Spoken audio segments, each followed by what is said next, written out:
ہرقل شاہ روم نے قریش کے قافلے میں ایک آدمی بلانے کو بھیجا، اور اس وقت یہ لوگ تجارت کے لیے ملک شام گئے ہوئے تھے، اور یہ وہ زمانہ تھا جب رسول اللہ صلی اللہ علیہ وسلم نے قریش اور ابو سفیان سے ایک وقتی عہد کیا ہوا تھا۔ جب ابو سفیان اور دوسرے لوگ ہرقل کے پاس ایلیا پہنچے جہاں ہرقل نے دربار طلب کیا تھا، اس کے گرد روم کے بڑے بڑے لوگ، علماء، وزراء و امراء بیٹھے ہوئے تھے۔ ہرقل نے ان کو اور اپنے ترجمان کو بلوایا، پھر ان سے پوچھا کہ تم میں سے کون شخص مدعی رسالت کا زیادہ قریبی عزیز ہے؟ ابو سفیان کہتے ہیں کہ میں بول اٹھا کہ میں اس کا سب سے زیادہ قریبی رشتہ دار ہوں۔ یہ سن کر ہرقل نے حکم دیا کہ اس ابو سفیان کو میرے قریب لا کر بٹھاؤ اور اس کے ساتھیوں کو اس کی پیٹھ کے پیچھے بٹھا دو۔ پھر اپنے ترجمان سے کہا کہ ان لوگوں سے کہہ دو کہ میں ابو سفیان سے اس شخص یعنی محمد صلی اللہ علیہ وسلم کے حالات پوچھتا ہوں، اگر یہ مجھ سے کسی بات میں جھوٹ بول دے تو تم اس کا جھوٹ ظاہر کر دینا۔ ابو سفیان کا قول ہے کہ خدا کی قسم اگر مجھے یہ غیرت نہ آتی کہ یہ لوگ مجھ کو جھٹلائیں گے تو میں آپ صلی اللہ علیہ وسلم کی نسبت ضرور غلط گوئی سے کام لیتا۔ خیر، پہلی بات جو ہرقل نے مجھ سے پوچھی وہ یہ کہ اس شخص کا خاندان تم لوگوں میں کیسا ہے؟ میں نے کہا وہ تو بڑے اونچے عالی نسب والے ہیں۔ کہنے لگا اس سے پہلے بھی کسی نے تم لوگوں میں ایسی بات کہی تھی؟ میں نے کہا نہیں۔ کہنے لگا اچھا اس کے بڑوں میں کوئی بادشاہ ہوا ہے؟ میں نے کہا نہیں۔ پھر اس نے کہا بڑے لوگوں نے اس کی پیروی اختیار کی ہے یا کمزوروں نے؟ میں نے کہا نہیں، کمزوروں نے۔ پھر کہنے لگا اس کے تابعدار روز بڑھتے جاتے ہیں یا کوئی ساتھی پھر بھی جاتا ہے؟ میں نے کہا نہیں۔ کہنے لگا کیا اپنے اس دعوی نبوت سے پہلے کبھی کسی بھی موقع پر اس نے جھوٹ بولا ہے؟ میں نے کہا نہیں، اور اب ہماری اس سے صلح کی ایک مقررہ مدت ٹھہری ہوئی ہے، معلوم نہیں وہ اس میں کیا کرنے والا ہے۔ ابو سفیان کہتے ہیں میں اس بات کے سوا اور کوئی جھوٹ اس گفتگو میں شامل نہ کر سکا۔ ہرقل نے کہا کیا تمہاری اس سے کبھی لڑائی بھی ہوئی ہے؟ ہم نے کہا کہ ہاں۔ بولا پھر تمہاری اور اس کی جنگ کا کیا حال ہوتا ہے؟ میں نے کہا لڑائی ڈول کی طرح ہے، کبھی وہ ہم سے میدان جنگ جیت لیتے ہیں اور کبھی ہم ان سے جیت لیتے ہیں۔ ہرقل نے پوچھا وہ تمہیں کس بات کا حکم دیتا ہے؟ میں نے کہا وہ کہتا ہے کہ صرف ایک اللہ ہی کی عبادت کرو، اس کا کسی کو شریک نہ بناؤ، اور اپنے باپ دادا کی شرک کی باتیں چھوڑ دو، اور ہمیں نماز پڑھنے، سچ بولنے، پرہیزگاری اور صلہ رحمی کا حکم دیتا ہے۔ یہ سب سن کر پھر ہرقل نے اپنے ترجمان سے کہا کہ ابو سفیان سے کہہ دے کہ میں نے تم سے اس کا نسب پوچھا تو تم نے کہا کہ وہ ہم سے عالی نسب ہے، اور پیغمبر اپنی قوم میں عالی نسب ہی بھیجے جایا کرتے ہیں۔ میں نے تم سے پوچھا کہ دعوی نبوت کی یہ بات تمہارے اندر اس سے پہلے کسی اور نے بھی کہی تھی تو تم نے جواب دیا کہ نہیں۔ تب میں نے اپنے دل میں کہا کہ اگر یہ بات اس سے پہلے کسی اور نے کہی ہوتی تو میں سمجھتا کہ اس شخص نے بھی اسی بات کی تقلید کی ہے جو پہلے کہی جا چکی ہے۔ میں نے تم سے پوچھا کہ اس کے بڑوں میں کوئی بادشاہ بھی گزرا ہے تو تم نے کہا کہ نہیں۔ تو میں نے دل میں کہا کہ ان کے بزرگوں میں سے کوئی بادشاہ ہوا ہوگا تو کہہ دوں گا کہ وہ شخص اس بہانے اپنے آباء و اجداد کی بادشاہت اور ان کا ملک دوبارہ حاصل کرنا چاہتا ہے۔ اور میں نے تم سے پوچھا کہ اس بات کے کہنے یعنی پیغمبری کا دعویٰ کرنے سے پہلے تم نے کبھی اس کو دروغ گوئی کا الزام لگایا ہے؟ تم نے کہا کہ نہیں۔ تو میں نے سمجھ لیا کہ جو شخص آدمیوں کے ساتھ دروغ گوئی سے بچے وہ اللہ کے بارے میں کیسے جھوٹی بات کہہ سکتا ہے۔ اور میں نے تم سے پوچھا کہ بڑے لوگ اس کے پیرو ہوتے ہیں یا کمزور آدمی؟ تم نے کہا کمزوروں نے اس کی اتباع کی ہے۔ تو دراصل یہی لوگ پیغمبروں کے متبعین ہوتے ہیں۔ اور میں نے تم سے پوچھا کہ اس کے ساتھی بڑھ رہے ہیں یا کم ہو رہے ہیں؟ تم نے کہا کہ وہ بڑھ رہے ہیں، اور ایمان کی کیفیت یہی ہوتی ہے حتیٰ کہ وہ کامل ہو جاتا ہے۔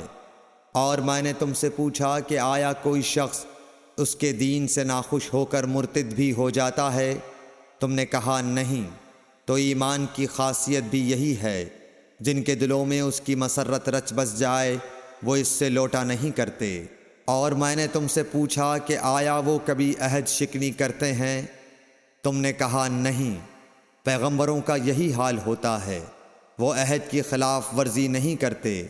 اور میں نے تم سے کہا کہ وہ تم سے کس چیز کے لیے کہتے ہیں؟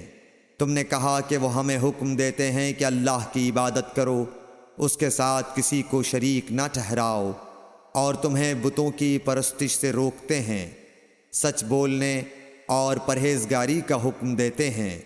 لہٰذا اگر یہ باتیں جو تم کہہ رہے ہو سچ ہیں تو ان قریب وہ اس جگہ کا مالک ہو جائے گا کہ جہاں میرے یہ دونوں پاؤں ہیں۔ مجھے معلوم تھا کہ وہ پیغمبر آنے والا ہے، مگر مجھے یہ معلوم نہیں تھا کہ وہ تمہارے اندر ہوگا۔ اگر میں جانتا کہ اس تک پہنچ سکوں گا تو اس سے ملنے کے لیے ہر تکلیف گوارا کرتا۔ اگر میں اس کے پاس ہوتا تو اس کے پاؤں دھوتا۔ ہرقل نے رسول اللہ صلی اللہ علیہ وسلم کا وہ خط منگایا جو آپ نے وحیہ کلبی رضی اللہ تعالیٰ عنہ کے ذریعے حاکم بصرہ کے پاس بھیجا تھا، اور اس نے وہ ہرقل کے پاس بھیج دیا تھا۔ پھر اس کو پڑھا تو اس میں لکھا تھا، اللہ کے نام کے ساتھ جو نہایت مہربان اور رحم والا ہے۔ اللہ کے بندے اور اس کے پیغمبر محمد صلی اللہ علیہ وسلم کی طرف سے یہ خط ہے شاہ روم کے لیے۔ اس شخص پر سلام ہو جو ہدایت کی پیروی کرے۔ اس کے بعد میں آپ کے سامنے دعوت اسلام پیش کرتا ہوں۔ اگر آپ اسلام لے آئیں گے تو دین و دنیا میں سلامتی نصیب ہوگی، اللہ آپ کو دوہرا ثواب دے گا۔ اور اگر آپ میری دعوت سے روگردانی کریں گے تو آپ کی رعایا کا گناہ بھی آپ ہی پر ہوگا۔ اور اے اہل کتاب، ایک ایسی بات پر آ جاؤ جو ہمارے اور تمہارے درمیان یکساں ہے، وہ یہ کہ ہم اللہ کے سوا کسی کی عبادت نہ کریں اور کسی کو اس کا شریک نہ ٹھہرائیں، اور نہ ہم میں سے کوئی کسی کو خدا کے سوا اپنا رب بنائے۔ پھر اگر وہ اہل کتاب اس کتاب سے منہ پھیر لیں تو مسلمانوں، تم ان سے کہہ دو کہ تم مانو یا نہ مانو، ہم ایک خدا کے اطاعت گزار ہیں۔ ابو سفیان کہتے ہیں، جب ہرقل نے جو کچھ کہنا تھا کہہ دیا اور خط پڑھ کر فارغ ہوا تو اس کے ارد گرد بہت شور و غوغا ہوا، بہت سی آوازیں اٹھیں اور ہمیں باہر نکال دیا گیا۔ تب میں نے اپنے ساتھیوں سے کہا کہ ابو کبشہ کے بیٹے حضرت صلی اللہ علیہ وسلم کا معاملہ تو بہت بڑھ گیا۔ دیکھو تو اس سے بنی اصفر روم کا بادشاہ بھی ڈرتا ہے۔ مجھے اس وقت سے اس بات کا یقین ہو گیا کہ حضور صلی اللہ علیہ وسلم ان قریب غالب ہو کر رہیں گے، حتیٰ کہ اللہ نے مجھے مسلمان کر دیا۔ راوی کا بیان ہے کہ ابن ناطور ایلیا کا حاکم ہرقل کا مصاحب اور شام کے نصارہ کا لاٹ پادری بیان کرتا تھا کہ ہرقل جب ایلیا آیا ایک دن صبح کو پریشان اٹھا تو اس کے درباریوں نے دریافت کیا کہ آج ہم آپ کی حالت بدلی ہوئی پاتے ہیں، کیا وجہ ہے؟ ابن ناطور کا بیان ہے کہ ہرقل نجومی تھا، علم نجوم میں وہ پوری مہارت رکھتا تھا۔ اس نے اپنے ہم نشینوں کو بتایا کہ میں نے آج رات ستاروں پر نظر ڈالی تو دیکھا کہ ختنہ کرنے والوں کا بادشاہ ہمارے ملک پر غالب آ گیا ہے۔ بھلا اس زمانے میں کون لوگ ختنہ کرتے ہیں؟ انہوں نے کہا کہ یہود کے سوا کوئی ختنہ نہیں کرتا، سو ان کی وجہ سے پریشان نہ ہوں۔ سلطنت کے تمام شہروں میں یہ حکم لکھ بھیجیے کہ وہاں جتنے یہودی ہوں سب قتل کر دیے جائیں۔ وہ لوگ انہی باتوں میں مشغول تھے کہ ہرقل کے پاس ایک آدمی لایا گیا جسے شاہ غسان نے بھیجا تھا۔ اس نے رسول اللہ صلی اللہ علیہ وسلم کے حالات بیان کیے۔ جب ہرقل نے سارے حالات سن لیے تو کہا کہ جا کر دیکھو وہ ختنہ کیے ہوئے ہے یا نہیں۔ انہوں نے اسے دیکھا تو بتلایا کہ وہ ختنہ کیا ہوا ہے۔ ہرقل نے جب اس شخص سے عرب کے بارے میں پوچھا تو اس نے بتلایا کہ وہ ختنہ کرتے ہیں۔ تب ہرقل نے کہا کہ یہی محمد صلی اللہ علیہ وسلم اس امت کے بادشاہ ہیں جو پیدا ہو چکے ہیں۔